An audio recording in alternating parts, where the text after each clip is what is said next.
Guys, what is this show about? Oh yeah, 5G. Okay. Well, 5G is here. Verizon launched it. They launched a service called 5G Home. That was a big story. AT&T wasn't happy about it. They said it's not really 5G, but you know what? It has the word 5G in the title, and they're delivering it, so it's really here.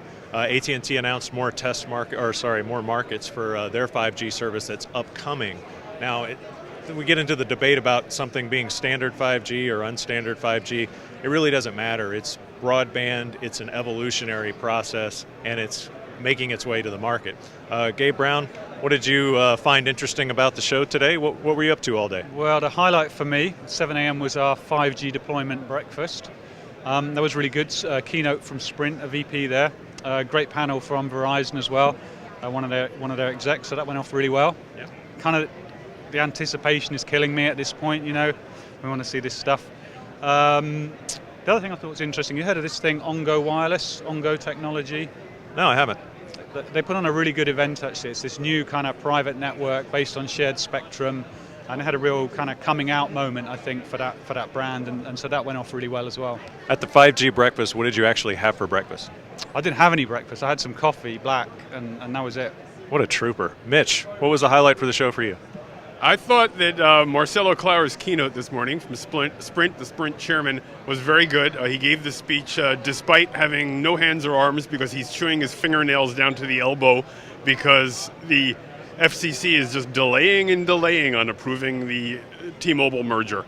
He made a big point on some things that the White House really is going to like about this merger, that it would bring back American leadership in 5G, bring thousands of jobs back home from overseas, and he was like, oh, please, please, please approve it already. Well, maybe those last words I made up, but the rest of it was true. That sounds gross, but also very interesting. What was the audience reaction to his keynote? Does people seem to be really in Sprint's corner when it comes to merging with T-Mobile? I think that people are taking a wait-and-see attitude. People were just listening. They've heard it before. They've seen mergers before. The universe goes on. Do you guys have an opinion about whether it really truly matters if something's standard 5G or not 5G, as long as we get something turned on and super fast and we lower the latency every step toward real 5G? Gabe? I think, it does matter, but at this point in the day, I'm going to let it go. So you're not going to punish anybody? Okay, Mitch?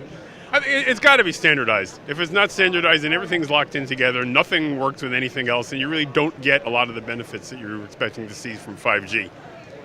These are sizzling opinions. Gabe has another one. So I have one thing for you, a question for both of you and whoever. You noticed the iPhone launch today? I do. So there's some fancy new iPhone, big new iPhone, cost $1,000. What's really interesting to me is no one's really bothered about it. It's it's come and gone, and everyone's just like, yeah, it's $1,000 phone and it's going to be good. But normally, when they clash like this, everyone's kind of checking the feed and all that. It kind of seems to have just gone right by the thousands of people here. Is that because you're upset because you're British and you don't see a line for anything? It could be. No one's queuing up? Do they queue for iPhones over here? I don't know. I was just thinking Let's make Gabriel feel at home. maybe there was a line to watch the thing. Lately, Phil, you just order it on the internet and they bring it around your house. I think that there's definitely we've taken it for granted, so to speak. We just sort of expect that the next one's going to be great and everybody's going to eat it up. Mitch, any opinions? It was thoroughly leaked. The days when Steve Jobs comes on stage and goes, one more thing, and it's like, I never thought he was going to do that. Those are over. I mean, now everything's been reported. Everybody knows everything before the announcement happens. And also it's incremental, and also phones are boring now. That's a good place to leave this show wrap. Phones are boring now. Mitch Wagner, Gabe Brown, thank you very much for assisting, and we'll leave it here in Los Angeles for Mobile World Congress Americas. Bye.